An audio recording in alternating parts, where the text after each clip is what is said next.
Welcome back to the channel. Today we got an episode on cooling systems, what they are, how they work, and why they're important for your vehicle. The main reason we need a good cooling system for our vehicle is to keep the performance levels at their best. If your car starts to overheat, it can cause internal damage to your engine. There's a couple different things to look at in your cooling system. One being the radiator. That holds the majority of the coolant for your cooling system to keep the engine cool. Most applications or most vehicles come from factory with a plastic top, thin radiator that is mainly meant for street driving applications only. You may be lucky and you might be able to get away with using the stock radiator in certain types of track applications, such as mild drifting, some time attacks. As long as there's enough airflow going across your radiator, most of the time a plastic top stock radiator will still do the job just fine. When you get into more of like hot lap drift events, however, because your car is sliding sideways, air is no longer directly moving past your radiator, which can cause overheating issues and serious issues with the internals in your engine. To help counteract that overheating of the vehicle, typically you will upgrade into an aluminum core, larger size radiator to not only hold more coolant, this will allow a lot more airflow to go through the radiator and keep your cooling system cooler, which in turn keeps your engine cooler and running at a more optimal horsepower level.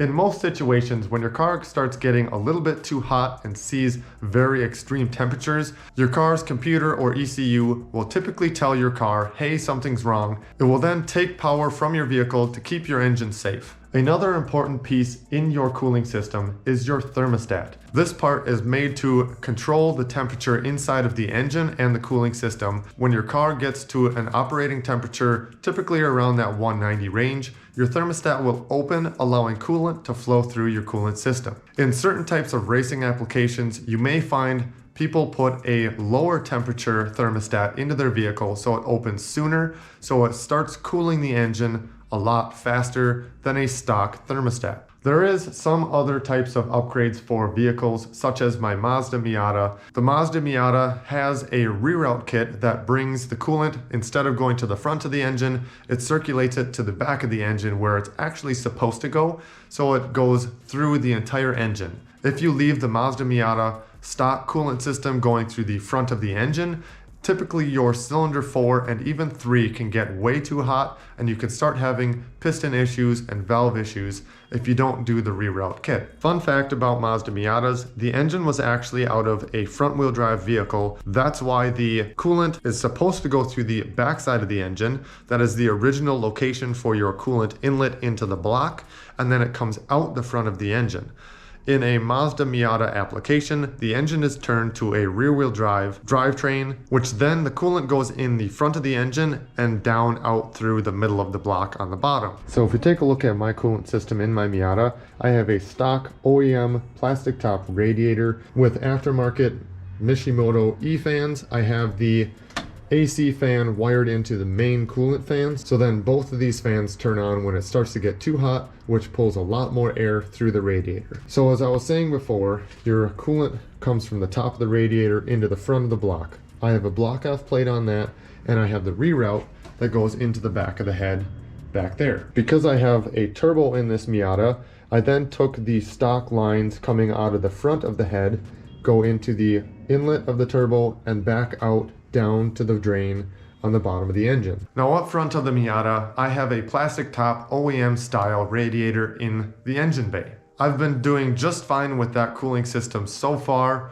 but now that I'm starting to push a little bit more power and putting a lot more load with really grippy tires on the car, with long layout, it's starting to get a little bit too hot for my comfort. So going forward in the 2024 season, I will be upgrading my coolant system to an aluminum core radiator so it could hold a lot more coolant in it or water to allow better cooling for the engine. So because I already have Miata E-fans, I figured why not pair it with a large aluminum core Miata radiator. So because this box is fairly large, I'm gonna open it down on the ground. I did take the staples out so it's a little easier to get this apart. And then we're going to pull it out and set it up on the table to give you guys a closer look at what the radiator looks like. This is packed very nicely.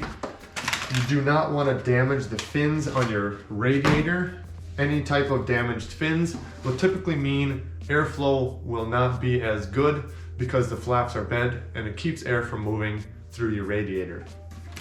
So we'll try and figure out how to get this out as safely as we can so we don't damage the radiator.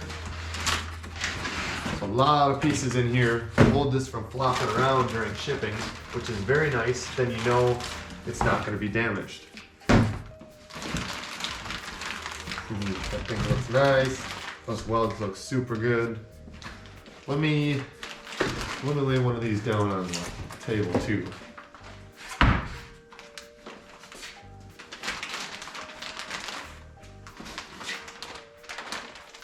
All right, so we got it up on the bench here. I'm gonna pull it out of the plastic real quick to give you guys a little bit closer look at what this thing looks like without this bag on top. I want to be very careful not to damage this radiator. This is a factory mounting radiator specifically for Mazda Miatas. Mishimoto makes all kinds of radiators and other parts for all types of vehicles out on the market. So this thing is nice and shiny. Welds look nice on here. It is a little bit bright, so sorry about that. It has a nice large aluminum drain plug on the bottom. Mine currently is JB welded shut because I broke the plug. It'll be nice having an actual drain plug rather than just having to pop off your radiator hose off the bottom of the radiator. So if we take a nice close look,